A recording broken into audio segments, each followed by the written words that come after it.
Hi, you guys. This is Richard Sachs. We're back here on Lost Arts Radio. Have an incredible guest that I've been wanting to get on for a few years, and finally we got a chance to do that. This is our friend Mark McAfee, who started Organic Pastures Dairy in California. And thanks to Mark, organic raw milk is available more than it would otherwise be, and we can look at that briefly if we want to. We got a lot of things to talk about. And I've told you before that I totally trust government authority and corporate authority, and you just have to know how to translate. And one of the most demonized foods, certainly in America, has been raw milk. And among all the organic raw foods, and there are other organic raw foods that they're after, trying to stop the raw quality of them and label them as raw. That's another story. But with milk, that's been the first target. And so what I'd like to do, I always, in these discussions, like to involve people who don't know all about what we're talking about, newcomers, who may be thinking, raw milk, what does that even mean? And I thought pasteurization was so that we don't die from drinking it. And maybe we can go back a little ways to people that don't know about this issue at all and explain the background. And then we'll bring it to current issues. Absolutely. Okay, so welcome. Well, let's dive on in. And thank you for inviting me on your show. I think education is really, truly the essence of where we need to go in the future, because there's so much ignorance we've been brought up into in America. We sell in farmers markets here in California. And when customers come up and they're speaking in their Ukrainian, Russian accent, they say, give me the milk like I have back home. And they take the milk and they take 5 gallons of it. And they got these gorgeous kids and they look pretty good themselves, pretty sharp, pretty stout, beautiful teeth, hard bodies. And they have no reservations whatsoever about drinking, consuming raw milk. And nowhere in their mind is there a place that I'm supposed to be fearful of it. But you get a mom that comes from Cupertino, and she's been grown and raised in America. She was like, I'm not so sure about raw milk. Isn't that unsafe? Shouldn't it be cooked or something? It's roadkill, something wrong with it. Right. And so you see these major conflicts between moms that come out of the Eastern Europe, the Balkans or Ukraine or Russia or Poland, versus those that are grown and raised in America. So it's very much an American first world issue, the Western world, versus those that have actually embraced raw milk, which has been a friend of humanity for 10,000 years. Right.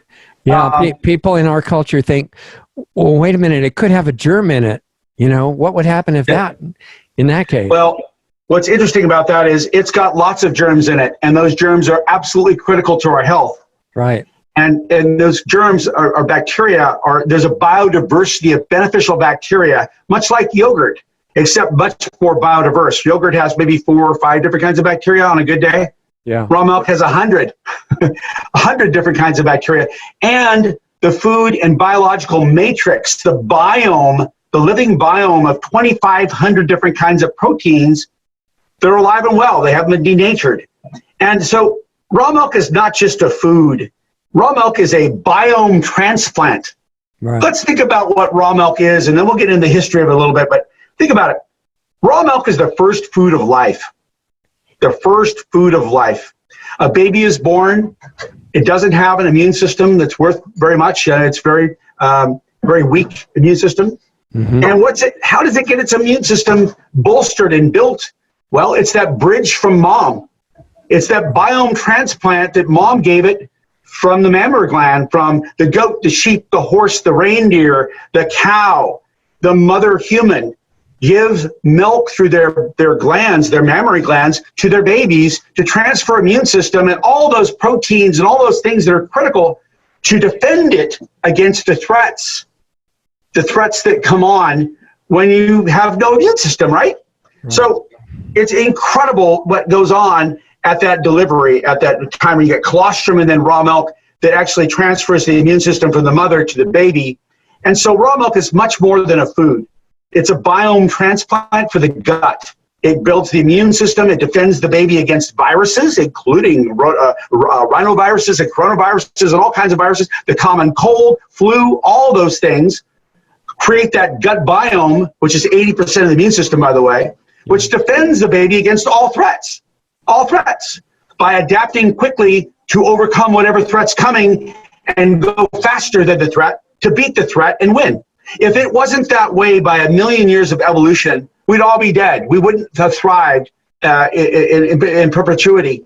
Generation by generation, raw milk has been that food which has undergone this incredible pressure of the generation by generation push to evolve to be the optimal food for the next generation. So these generation by generation pressures are part of the science talk of how we perfected this food, which assures that the next generation is going to thrive.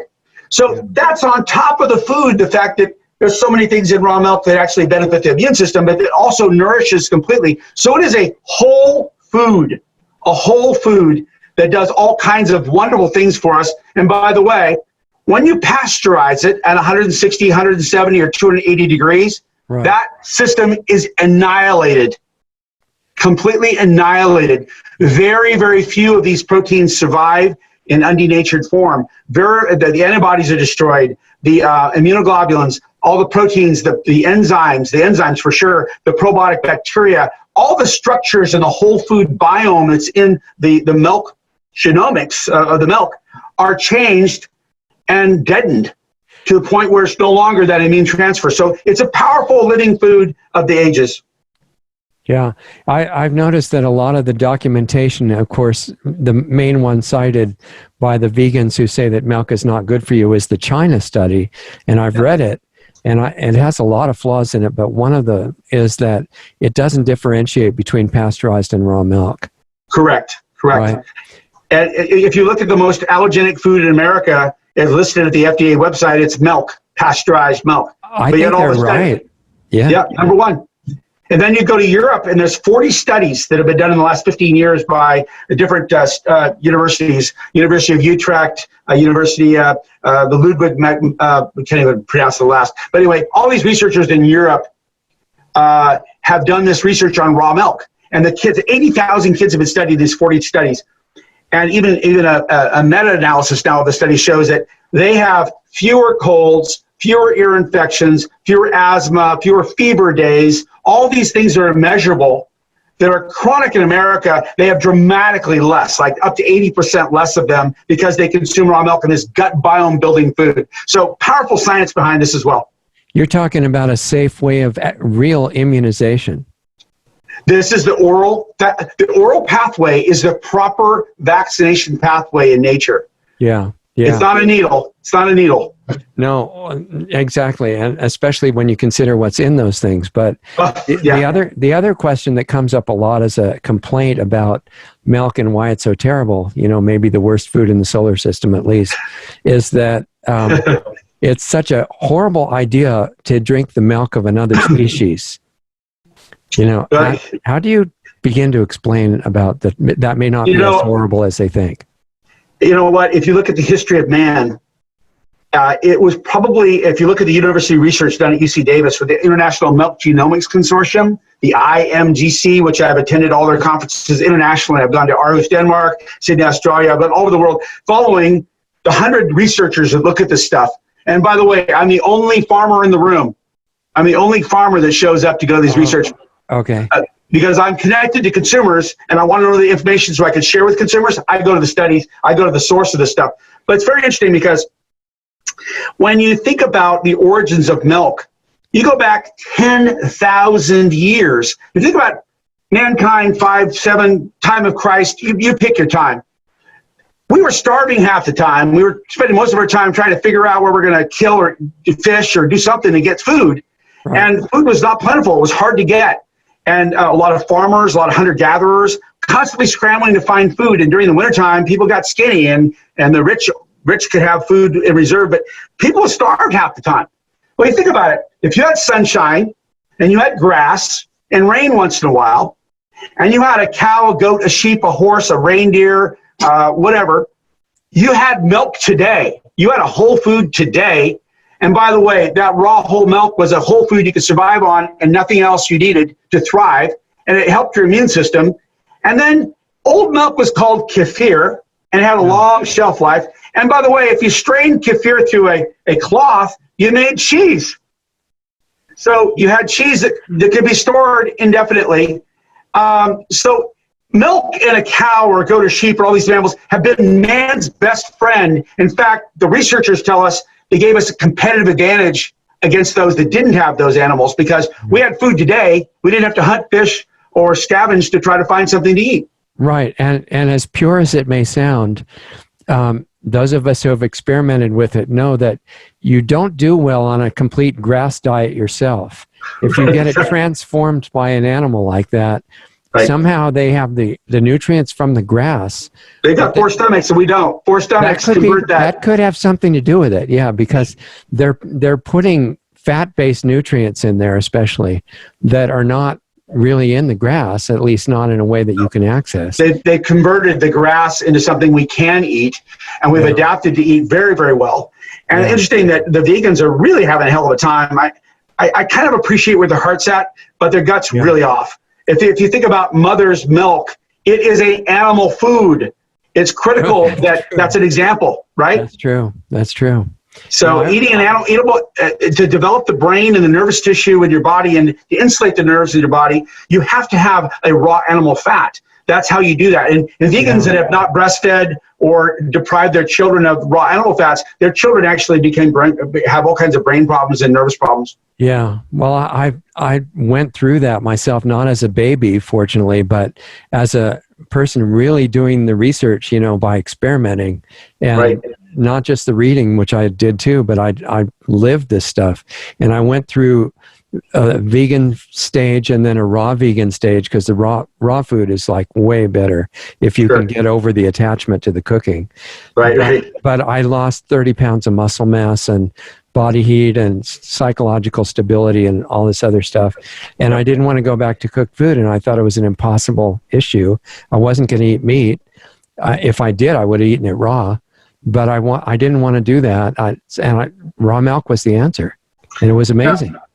Well, I've got a sample of it here right now. Before I get into the history of raw milk a little bit in the last 100 years, and here's some raw milk kefir. If you take raw milk and you ferment it, you add some additional bacteria, you get kefir, which is like a yogurt. Right. But the interesting thing about raw milk, there are two kinds of raw milk in America today. One, it's intended for pasteurization. It comes from lots of different dairies. It all gets dumped into big trucks that go to a common creamery, and it all gets pasteurized. The bacteria counts are astronomically high, and includes bad bacteria, pathogenic bacteria. So drinking that raw would be suicide, basically. It would be high risk. Yeah. It would be high risk. Some of us may get away with it. Most of us probably not, because of the weakened immune system the American citizens we have. Now, the other raw milk is state by state regulated. Remember, that first raw milk is for pasteurization. The FDA regulates that on a national basis, so there's one common standard, and it's very liberal. I mean, they allow anything to go in there, and you just cook the hell out of it to render it safe. But when you do that, you kill off all the good stuff, and you make it denatured food.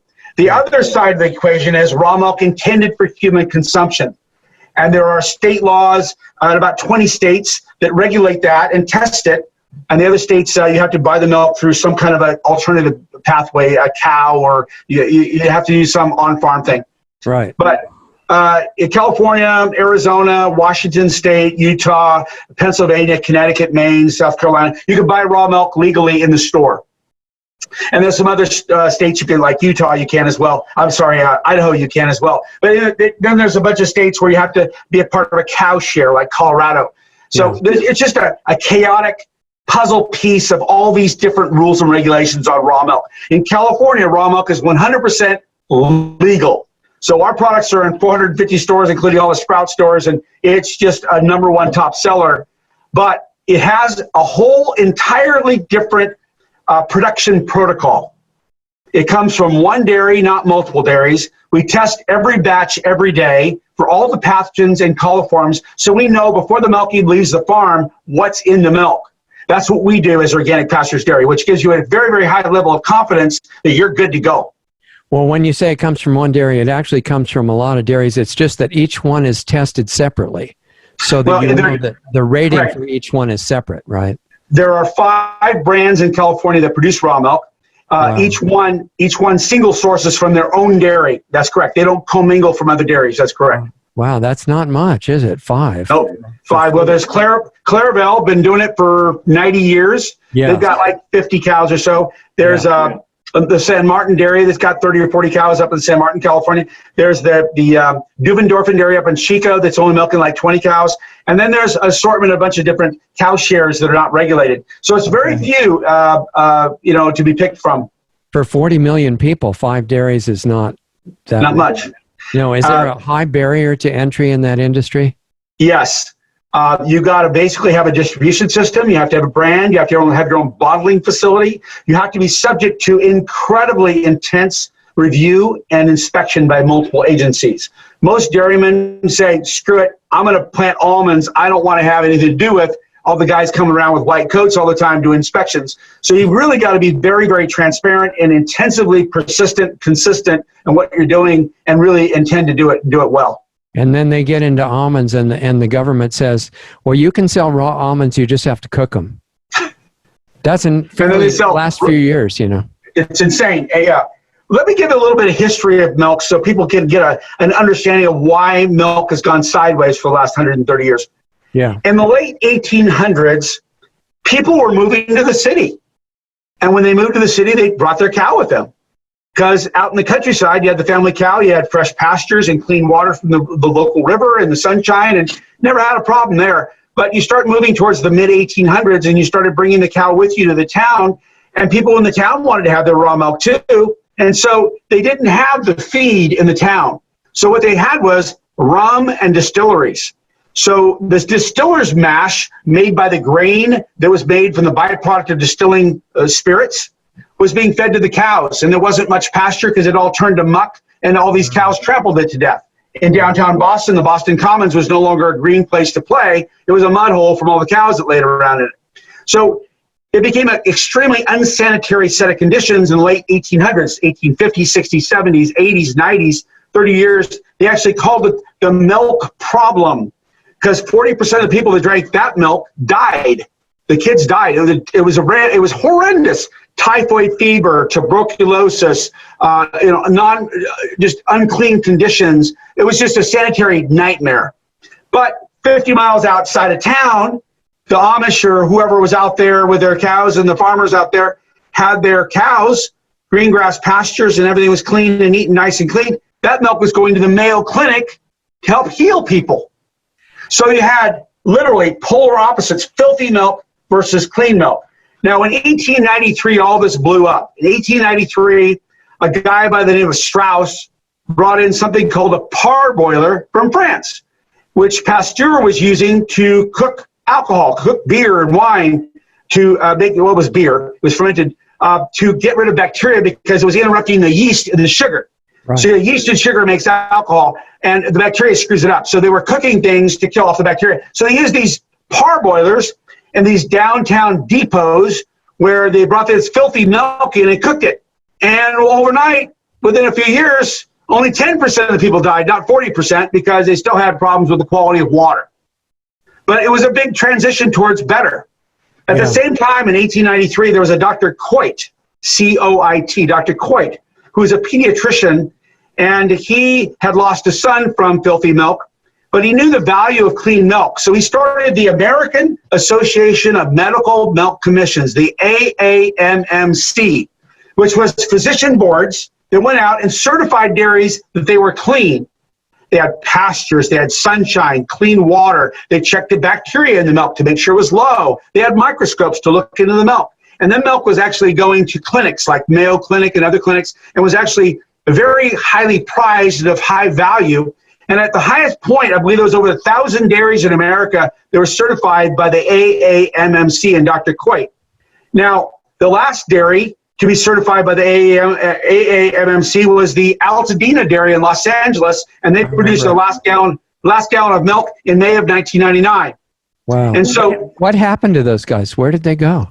Do you know? It was the Stuvies. The Stuvies owned the Altadena brand. They sold off to Dean's Foods and made a bunch of money. Okay. And they stopped producing raw milk, and the Stuvies sold their entire operations to Dean's Food, which used pasteurization, and the Altadena brand continued, but not with raw. The Stewies moved out of the area with their tens of millions of dollars and established an organic dairy and operations up in Oakdale, California. So they left the organic environment, but they became very close friends of mine. And Lloyd Stubbe actually taught me everything he knew. And I actually mentored it under him, and he helped me quite a bit. So hats off to the Stubies. Yeah. They helped out when Organic Pastures Dairy kind of picked up the ball that they left in the field. In 1999, we came into existence in 2000, and a lot of the old Altadena customers became our customers. So that's kind of a story of 130 years of milk, or 150 years if you go back to Jamestown in 1600s, about raw milk being a fantastic food. In fact, in Jamestown in 1630, you were issued a cow, a musket, and told, if you don't have a cow or musket, you're probably not going to live. Because you needed to have that milk today, and the musket, you needed to protect yourself and shoot deer. So It was kind of an interesting time where a cow and a musket was the beginnings of America. Very interesting. Yeah. And you said, going back thousands of years when people were using milk and the strained kefir made cheese, and you could save the cheese indefinitely. They didn't have very advanced refrigerators thousands of years ago. So how does cheese do out of the refrigerator, and how long does that save? It does really, really well. Cheese does really, really well in a cool environment, like 60 degrees, like a cave, cave-aged cheeses, right? So, land of milk and honey, it wasn't pasteurized, neither the honey or the milk. What would Jesus eat is a good question. It would be raw milk, thank you very much. Yeah, but, that's right. So you really go back and you appreciate the fact that when the mother died, even the ancient Hindus had a mantra that said, the cow is the mother of the universe, because if the human mother died, it would be the cow that go to the sheep that would nourish the baby, and the baby would thrive. Yeah. So in multiple cultures, not just Christianity, but Muslims and Hindus, they all embrace the cow as a phenomenal resource to build that incredible food for humans without killing her. You could eat the cow if you had to, but the bottom line was she provided a perpetual source of food for you, and she had a calf every couple of years, and that calf grew up and did the same thing again, and it was just this great partnership with nature. And we forget that as modern humans, because we go to the store and there's always milk there, except for 2 weeks ago when there was a run in the store and there was no milk in the stores. Well, the Arabs too used raw camel milk. Absolutely. Right? And some of them still do. It's I don't think camels don't produce very much milk per animal. A couple quarts a day, not much. Yeah. Yeah, wow. Okay, so that answers the refrigeration question. And you mentioned the Mayo Clinic and other places before it was illegal to use natural medicine. And before that was demonized so much. Now, they weren't, prior to 1910, they weren't competing with the drug industry. And it was pretty much a market-driven healthcare system. And, there were sanitariums under people like Dr. Porter and Dr. Cruz, and their primary treatment was milk fasting on raw milk, right? Correct. And I think that probably the most disturbing thing to happen to medicine in the last 100 years, besides what we're talking about in 1910, 1920s with Porter and those guys at the Mayo Clinic, is the recognition, the forced recognition by the FDA that fecal transplants save 93% of those that are on death's door with C. diff, Clostridium difficile, in the ICU. So when you've run out of all your magical antibiotics and the patient's ready to die because C. diff is an antibiotic-resistant bacterial infection that's consuming them in the ICU, and they're gonna pull the cord and they're dead. Well, fecal transplants, good feces from a healthy human, are used now to literally save people's lives. And the FDA freaks out that this is actually coming to pass, because C. diff, Clostridium difficile, is killing 25,000 people a year in the ICU. So when your antibiotics run out, and you don't have any more antibiotics, and the bacteria that are in your gut are antibiotic resistant, you're circling the drain, you're going to die. You're going to be septic and you're going to die. By the way, go get some healthy feces from a healthy person and put it in a blender with some sterile water, some saline, and flush the lower gut with it. And 93% of the time, these people are fine within 2 days. Without the $20,000 for the hospital, basically. Right? Yeah. Now, that's the shit, literally. Yeah. Very interesting. And that's extremely disruptive to the FDA, that thinks they have to come up with a drug when you can't really define what a fecal biome transplant is, because it just comes from another human that has a healthy gut biome. And hopefully that is not on 30 different drugs, and so, that wouldn't be work as well. They specifically look for a person who eats a good, like a Weston A. Price diet and good foods, because those foods support the good bacteria in the gut, and you have the balance of the good bacteria as well as the food that feed them, which make good fecal material, right? And so you take that, and that becomes the transplant that's life-saving. Well, originally, real science was based on questioning everything. not on defending acceptable information. Thank you. One of the fallacies that I think is really doing a lot of harm to the image of raw milk is the idea of lactose intolerance. Oh yeah. And I was one of those people that seemed to have all the signs of that, and I had to think about it for a long time, and finally I realized, wait a minute, if the enzymes and the bacteria in the gut are not the right kind to break down the milk, where do you think those come from? Well, they come from the milk. Yes, they come from the milk. And it took like 3 months, and eventually that was just, resolved that way. You just have to wait. That's why yogurt and kefir, even pasteurized yogurt and pasteurized kefir, are not generally associated with lactose intolerance. But raw milk, very few people have any problems with digesting raw milk, because it has all the enzymes necessary to digest itself when it gets warm. Exactly. And they just have to become the dominant strains in the gut, right? And you think about the villi and the intestines, the border edges of the villi, those little spines in our gut, the villi, they're all covered with the bacteria necessary to do the digestive work, like lactase production, so lactose can be digested. And so these bacteria you find in kefir and in raw milk, they actually are those bacteria that are necessary to colonize the border edges of the villi in the intestines. But when we take antibiotics, or we have chemotherapy, or we eat a bunch of foods with preservatives, those villi become literally a wasteland without they're a desert without good colonized bacteria or bad bacteria. So you need to have the colonization effect to make the gut biome a living, breathing, wonderful, best partner for you in health and in digestion. Right. And of course, everything in the body, contrary to modern idea of specialization, everything's related to everything else. Yes. So when you consider organs that are important to some people, like the brain, for example, that's also related to the gut, right? Totally. And that's why Wakefield got completely demonized, because he was just asking the question, maybe there's some relation. These kids that are having neurological problems, their gut biome is destroyed. Well, if you eat a bunch of foods that are highly processed with 60 different ingredients in it, with a bunch of colored stuff, preservative stuff, and sweeteners and hormones, and God knows how much Roundup residues in there, and then you expect your gut, and you take a bunch of sugar, you're guzzling sugar. Worse than sugar is all the diet drinks that don't have sugar but trick your brain into thinking it's sugar, and you got all these funky stuff going on. You got candida that's rampant. You got leaky gut syndrome going on, where food particles are getting into your bloodstream. It causes food allergies. You got yourself a house on fire. You got a mess.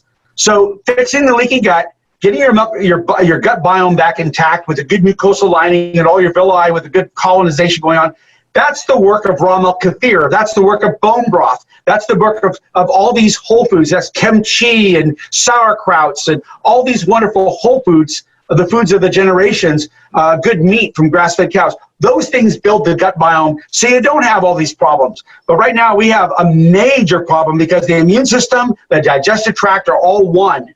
And they feed the brain, they feed the body, they create neurotransmitters in the brain. And we wonder why we have school shootings with 16-year-old kids all the time. Their brains are screwed up so bad because their gut isn't working. Well, in addition to that, all of them are on drugs too, psychotropic drugs. Medical drugs, Yep. So this is such an important industry to bring back. If people wanted to go into it, it sounds like it's almost impossible to do at this point, right? No, it's not impossible. Anything you want to set your heart to, you can do. It may not be able to build an organic pastures dairy overnight, but you can go buy 3 cows and start a cow share. You can if you want to do it. But I've always said this, and I believe it's really, really true. You don't sell raw milk. You teach raw milk. You teach raw milk. What do you mean? So explain that. You don't sell raw milk. You present raw milk to a bunch of consumers that think that raw milk's the worst thing in the world. They look at you and go, I don't want that stuff. They'll walk right by it. Right. But if you say, I don't have any raw milk to sell, I've got something I want to teach you about your gut. I want to share with you some incredible values about how you build a strong immune system and the kinds of foods that nourish your immune system. And by the way, did you know that the genetic information in and on your body comes from the bacteria in your body, not your mom and dad? 23,000 genes came from mom and dad, but you've got tens of millions of genes because you've got a 10-to-1 relationship of bacteria count to your body to human cell in your body. But it's 100-to-1 when it comes to genomics. And we just figured this out in 2003. We spent, what, $4 billion and 12 years to figure it out. It was the military people that figured it out because they were worried about radiation affecting sailors. So we now know that bacteria absolutely are critical to health and the genomics of how we present well. But those bacteria only thrive if they eat whole, good food. Well, the interesting thing about raw milk kefir is it feeds the bacteria and it also inoculates with beneficial bacteria. And that's been wisdom of the ages forever and ever. Right. So you kind of have to sort back to what is it that you teach people, and then to say, well, what is that food? Well, raw milk kefir, raw milk. It's been around for 10,000 years, and they'll run to the store and get it because they now know and understand they need to feed the gut to be well. Exactly. And if they don't live in California where they can get Organic Pastures milk, I guess they could look at that site, realmilk.com, right? Is that from Weston Price? Absolutely. They have a fantastic site there. The Raw Milk Institute has a finder for all the Raw Milk Institute listed farmers. There's 20 of them in Canada and the United States that actually use extremely high standards and submit bacteria counts every month. And we have actually done research on them, and we have peer-reviewed articles out now in literature showing that the raw meat dairies are extremely safe. However, we now have a kind of a consensus across America that if you're going to do raw milk, you do it well. So at the realmilk.com website, there is a raw milk finder, and you'll find raw milk all over America. And I would say that you have a range of those that are doing a marginal job versus those that are doing a fantastic job. So you have to do a little bit of work on your own behalf to make sure you've got a good reputable source, but it's certainly there. Okay, so you find a source on that site, say you live in another state somewhere. Right. What kind of questions do you want to ask to know if it's safe, if it's a good product? What you would want to find out is, okay, do you do any testing of your milk? What are your coliform levels? Are they low? Are they high? When? How frequently do you test your milk? They would ask them, how long does your milk last when being refrigerated? If it's got a 3-day shelf life, probably got a little sanitary problem going on. If your milk lasts 14 to 16 days with good refrigeration, you're probably very clean. The problem is, unclean milk is really not the problem. It's the fact that we have a really weakened immune system in America.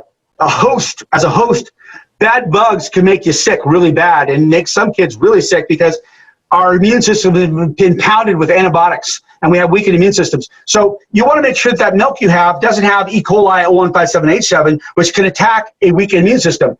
You and I that have been drinking raw milk forever and ever, even if we drank some kind of dirty raw milk, we'd probably be just fine because our immune system would do just fine with it. But you've got to remember, when you're serving the public, those that have immune systems that are weakened or strong, you can't differentiate one from the other. They're coming at you. They want raw milk. So you've got to be a quality standard to assure that the lowest common denominator, not the highest, can be taken care of. And that's where you got a good reputation, but doing a good job. Everybody can drink your milk if you're doing a clean, good job. Yeah, and it should last, as you say, for 2 to 3 weeks, right? Correct. Correct. If there's bubbles rising in the milk in a few days, that's the coliforms creating carbon dioxide that's actually starting to ferment early. And that's telling you that somebody didn't do a good job of the early on when they milked the cow. They didn't clean the udder properly, they didn't clean their milking equipment properly, and they didn't chill their milk properly. And the good milk that is treated properly, when it finally sours, it doesn't become dangerous either at that point. No. It wants to become your best friend kefir. Yeah. It really does. Milk is intended to sour. It lacto ferments.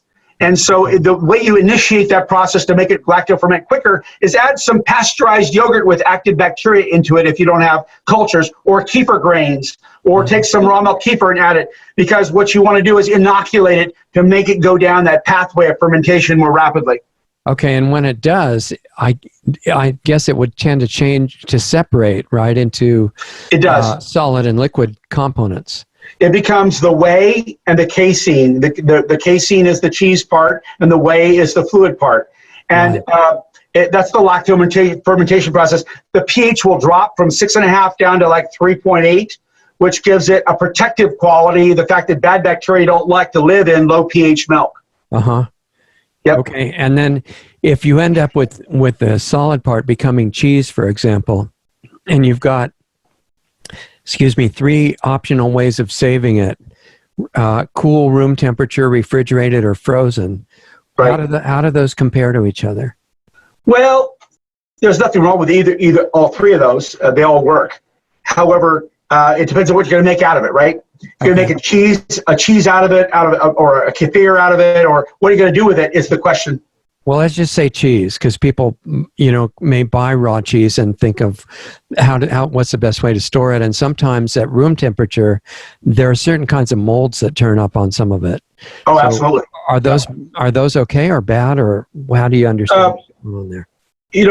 Milk, cheese has an affinity for growing mold on the outside of it. And that's actually part of the preserving process. The mold shouldn't be in the inside, it should be the outside if it's preserved properly. And most cheese makers have something that they wipe on the outside if it's not plastic shrink wrapped. They'll put olive oil on the outside, or salt water, or something. It's actually a surface preservative that keeps it free of a mold. Or they'll enhance it with actually adding specific kinds of mold. Roquefort mold, or something that will actually ferment it in a certain direction to give it flavor. If you remember, hanging cheese in a cloth in a cheese cave filled with all kinds of bacteria and molds is not a sterile place. It's very much a biologically active, diverse place. And that's why when you go into the Roquefort cheese in France, it smells like Roquefort blue cheese. Yeah, exactly. And that's where the name blue cheese, I guess, came from, is certain kinds of mold, right? That's exactly right. That weren't bad. No, they're good. We were talking about people like Dr. Porter and Dr. Cruz and others that, if you read their books, they basically resolved almost every kind of health issue that they came across by feeding people for many weeks on nothing but milk. And is there anybody doing anything like that anymore? I can't find anybody. Well, Dr. Hippocrates, 2,400 years ago in ancient Greece, he said, "Do no harm as a doctor, do no harm." That's the Hippocratic Oath. "All disease begins in the gut, and let food be your medicine and medicine be your food." Yeah. Now, our God-given bodies, if you're not spiritual, that's fine too, but we have in our bodies the incredible ability to heal thyself if given the proper nutrients and set of conditions to live in.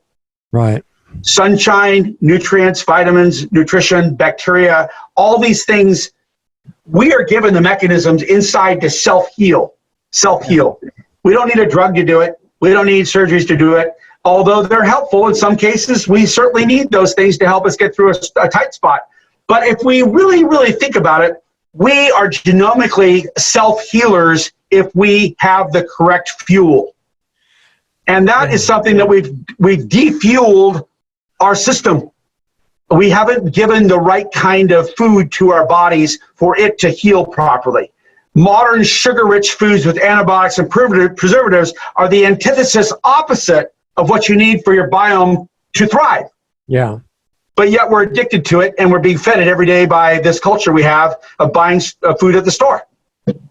Yeah, I completely agree. And in fact, now we're being programmed to add another component to that, which is probably one of the most dangerous ingredients that I know of, and that's fear.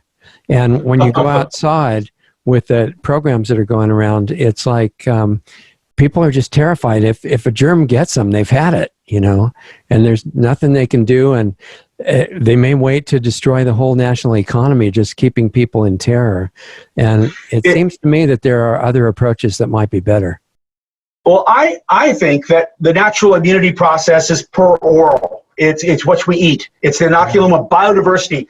Dr. Annette Jewett, UCLA cancer researcher, he and I are friends, been friends for years and years, done lots of research. He said, there's two things that really build a strong immune system. One is high levels of a diversity of good bacteria. High levels of a diversity of good bacteria, absolutely critical for your gut biome to function properly. And number two, the food that feeds it. Yeah. Those are the two things. Biodiversity of good bacteria, and even some bad bacteria help out because it exercises your immune system to create antibodies. And the food that feed it. Well, what would be the food that feeds it? Well, those are all the whole foods. Those are all the unprocessed foods. Those are all the natural foods, the ones without preservatives, antibiotics, Roundup, and all the other garbage that are put in there. They're very short ingredient lists of maybe 3 or 4 things, nothing more. That's it. That's what feeds the good bacteria. The people that embrace that lifestyle rarely have the flu, rarely get sick. If they do, they get over it really quickly. Prince Charles, from the information I know, and I've checked this from multiple sources, Prince Charles and the royal family has been big supporters of raw milk forever and ever. The Queen Mom drank raw milk until she was 103 years old, had 6 cows in Buckingham Palace for years and years until they kicked him out. He just got COVID-19, and it was a very, very mild case, and he's over it. And he's 73, I think, years old, something like that. Right. So the bottom line is, if you eat well and your gut is well, you will be well. And by the way, an immune system that's strong is adaptive and resilient. It's faster than the bug that's chasing you. Yeah. And there's so many elements found in raw milk that are antiviral. Lactoperoxidase, lactoferrin. All these things are absolutely antiviral, and they keep viruses in check. So they're there in the unprocessed form. And so your body has the ability to create immunity for whatever threat's coming towards it in general terms. There's exceptions probably someplace out there. But, think back just, 100 years ago, the milk maidens that milked the cows, they were immune to smallpox because they all had cowpox. The cowpox is a weak strain of a pox, and they would be exposed to that through consumption of raw milk and being close to the cows. But when smallpox came around that killed everybody, they were immune. Yeah. So there's this beautiful relationship between animals and people and antibodies and viruses and all these kinds of things that we're now missing because we've moved to the city. Right. And we're eating crap food that is just decimating our gut biome. And unfortunately, our Centers for Disease Control, our modern doctors training, and our FDA are not talking about how you can build a strong immune system, because guess what? They're looking for the next drug, which is going to be 1.5 years from now, which may or may not work. They're looking for that we need to be for that resilient antibody builder that we have in our gut biome that works 24/7 all day long, all year long, that's going to deal with next year's flu, next year's virus. Before it even hits anybody, you're already going to be antibody resistant to it. So that's what's missing in America right now, is a good immune system that's adaptive and resilient. The best form of getting all this in seems to be the whole raw milk itself with all the components. Correct. If you have to get it without the whey part in the form of cheese, what do you think? How is the evaluation of that for the protective ability compared to the whole milk? What do you think? Let me give you an answer to that based on some science. Dr. J.P. Lyles, L-A-L-L-E-S, did a study in Europe, in France. And he was looking at the French paradox. And we all love the French paradox because it was how the red wine was going to save us all. Drink your red wine. It's got the resveratrol, and the cardiac disease was lower, and inflammation was lower in your body. And the French Mediterranean diet was a great diet because the French wine was there. Right. Well, that's true to a certain extent. But he went further into that French paradox study and realized these guys are all eating 2.5 pounds of raw cheese every week. And he looked at that and said, boy, you combine the red wine a little bit, that's fine, but you need to drink a lot more of it than would be healthy for you to actually get the resveratrol treatment that you needed. But the 2.5 pounds of raw cheese has an enzyme called alkaline phosphatase. And alkaline phosphatase is completely destroyed in pasteurization. In fact, the test for effective pasteurization is called the negative alpha phosphatase test. But raw cheese and raw milk has all kinds of this. It's the third most prevalent enzyme found in raw milk and raw cheese. It's actually found in the butterfat molecule, most of it.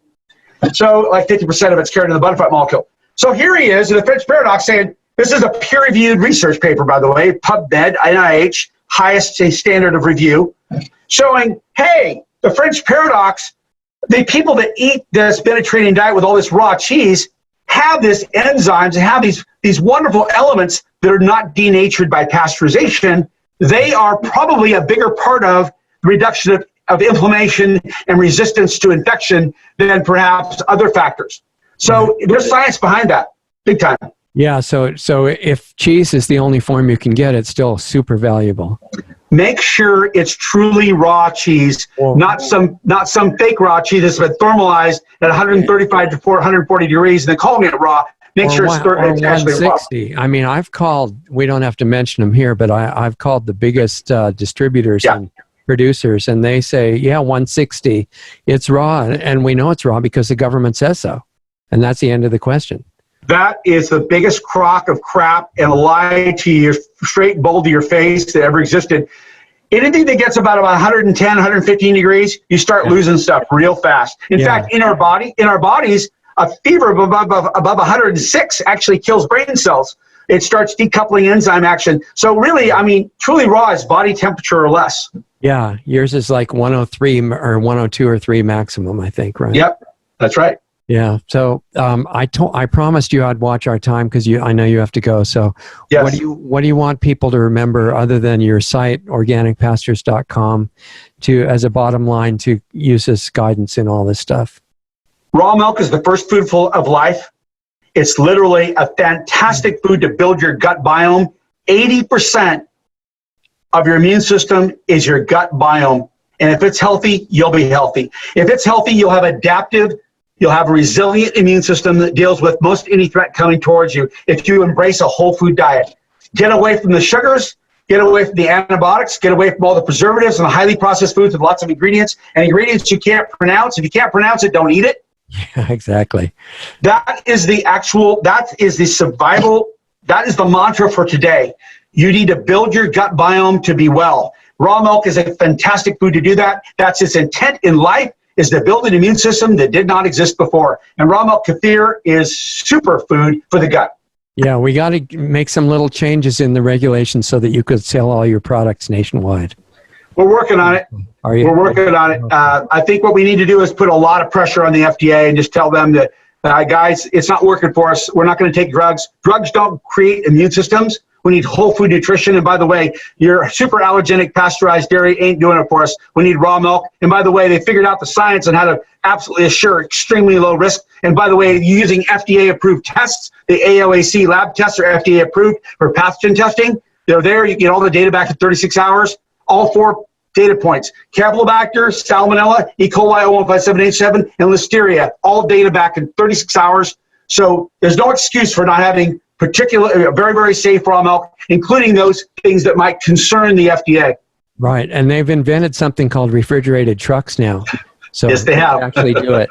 Okay, hold on and we'll say goodbye in the break. That was great, Mark. Thank you. All right, buddy.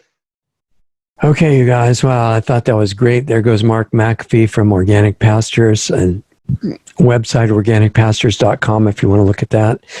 If you're in California, you can get milk, cream, raw milk, raw cream, raw butter, several raw cheeses. And I mean, he's really, we didn't get a chance to talk about it during our fast discussion there, but he's part of the reason that raw milk is still legal in California and in America. He's done a lot of really incredible work and teaching all over the world, living in it as an example of what he's teaching, which is super inspiring, I think.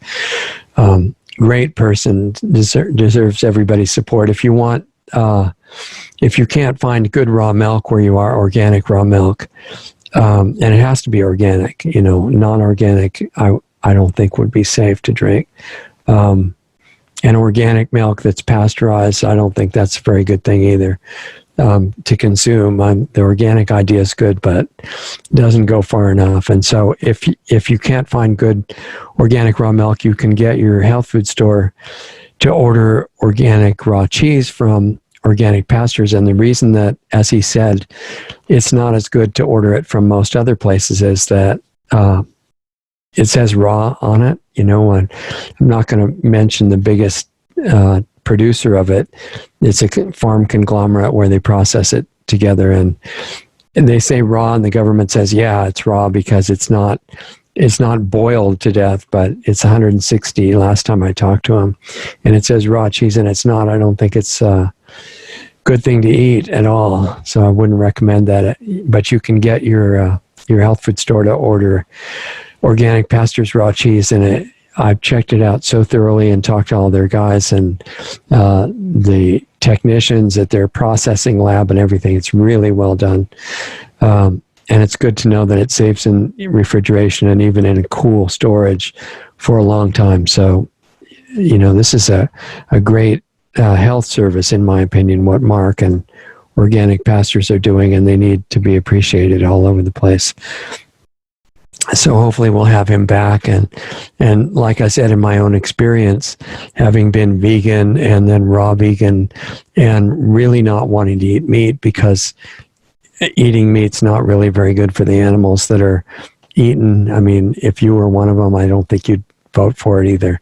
But the animal fat, which is demonized so much in so many of the raw vegan health programs and things like that, in my experience, I've only been experimenting with it for, several decades, but in my experience, it's just incredibly essential. And I don't know the ultimate reason. It seems to me from an idealistic, theoretical point of view that, if we ate a piece of organic fresh fruit that was ripe once a week or something, that should be enough to sustain us. But in this environment that we're living in now, I tried that, not necessarily once a week, but I tried total organic, fresh, ripe fruitarian diet, and just like most of the other people on that, got like a scarecrow and real jittery, and I don't call that high energy at all. It's something totally different, and it's missing stability elements and certain fat-based nutrients that are not accessible that I could tell, or anybody I've ever talked to. And I haven't seen anyone demonstrate that works. And the same with most of the raw vegans eat cooked food too, so they're not really a good test. But the ones that are totally raw, they try to make up for the situation with heavy use of supplements. And I was interested, can we do it without that? I haven't found a way not to need iodine at this point. Still open to that when it gets on the soil through using seaweed and other sources of it like that, certain kinds of rock dust and things. It may not be necessary. I haven't gotten to that point, but I have found a way to feel fine without any other kind of supplementation at all, other than possibly use of certain herbs and things like that. But the raw milk made that possible, and I still use everything else, basically raw vegan, but without the raw milk, it didn't work. And so there's something really valuable in that, and it's good to know from Mark, if you can't get raw milk and you can get raw cheese, that's essentially, maybe not exactly identical, but it's enough to take care of you, and it's available all over the country from organicpastures.com, who is not paying me to say any of this stuff. That's why I hate doing paid commercials, because it's really hard to tell whether you're totally honestly saying that something is good, or whether you're saying, well, I'm going to say it's good because I need the check this week and I'm not doing that. We're getting nothing. I'm not even getting a piece of free cheese from Mark. It's just because, I think it's really good, and it's the most conscientious raw dairy. Well, there's a couple of others in California that are smaller, and he mentioned some of them on the show that you can hear about that may distribute in some places in California. But the federal government, with the health mafia, has made it illegal to send it across state lines, and my theory is that they let you send raw cheese across state lines because, first of all, it's aged, and they're thinking maybe it's not as spectacular for health as raw milk, so at least they could prevent that. And now they're trying to prevent the really raw cheese from circulating by saying, just label it raw, cook it at 160, 180, whatever you want, and we won't get you in trouble. And so they're eliminating raw food, especially milk and cheese and nuts and things like that, by saying, we'll just cook them and call them raw. it requires a little bit more sophistication as a consumer to see through it and check out your sources and talk to the producer, talk to the raw milk producers on realmilk.com. And as Mark said, if you want further backup and information and maybe help with finding it, rawmilkinstitute.org, which I'll have to look at too. I'm not familiar with it yet. I think those are the main message. Look in nature and look in whole, non-processed foods. And I would add raw foods of all kinds are, in my experience, by far more healing than anything cooked at all. And even if I were a carnivore, which I'm not, if I were a real carnivore, I would eat the whole body of the animal. I'd have the stomach acid like a tiger does to digest bones. And I don't think we're designed to do that, aside from the fact that if you do eat meat, you have to turn off compassion selectively. And that works against expanding consciousness, which is our main objective to learn while we're here, which is a deep subject. And if you want to get more into that and more into the details of the physical healing principles and laws that have been taught for thousands and thousands of years, adapted to today, then I would invite you to join Planetary Healing Club if you want to. We do charge some money for that. We don't have commercials on the regular shows, but there are dues that go to support the nonprofit, the Lost Arts Research Institute, that keeps all this work going, and we need support, and we're not doing commercials, so we really need it. And if you have resources and you want to help us, besides joining Planetary Healing Club, if you want to work at a deeper level on yourself, planetaryhealingclub.com. But you can also support us at lostartsradio.com. There's a donate button, and lostartsresearchinstitute.org has a donate button, which is deeply appreciated and needed. And then we've got a Subscribe Star page that Doug got set up, and that is subscribestar.com/lostartsradio.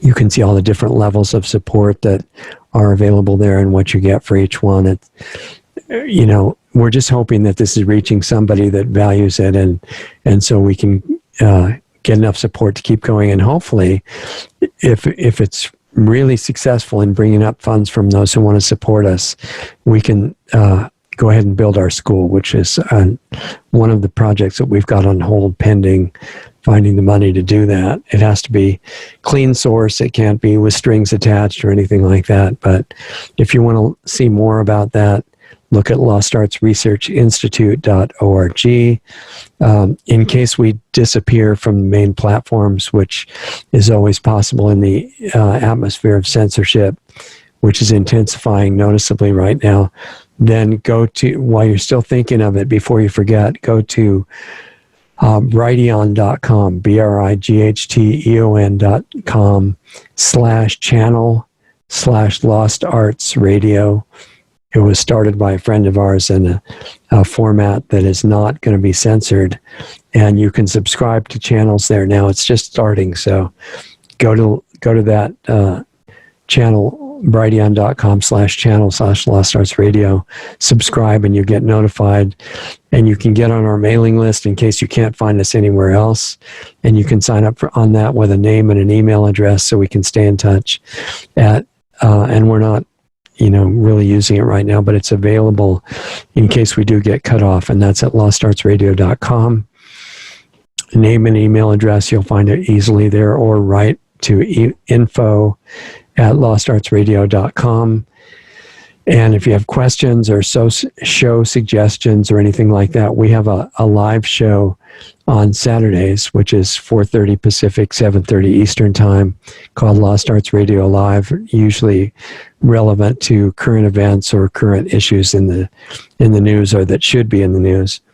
And anything that you want us to get into covering on that, feel free to offer that too. And then half an hour after that 1 hour show ends, we have the Planetary Healing Club meeting, and you can join that if you want to.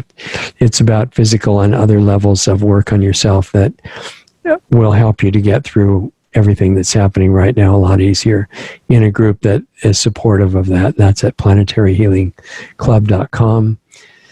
I think that's most of what I was trying to remember to tell you guys about. And we'll keep having the Sunday shows as long as we can, free and public, and educational guests. And all the archives of that are available at the moment on the major platforms. And there's a lot of educational material there. I think you'll like it. Thank you to DiamondDiscAudio.com and Doug Diamond for making the show possible and doing all the technical work to keep us on the air. And for all of you that willing to share some time with us, I really appreciate it. It's an honor to know all of you, and look for those of you who want to go further at the next club meeting, and I'll look forward to seeing you there. Otherwise, we'll put up as many of these videos as we can, and I'll read all the suggestions and comments and questions and anything that you want to email in, richard@lostartsradio.com. I think that's about it. Take care of yourself. That's always what we're trying to educate for and encourage you to do, not only so that you'll be okay, but you're a good influence on everybody else, inspiring them. And there's a lot more to do if you keep yourself in good shape. So thanks for being here, and I'll see you next time.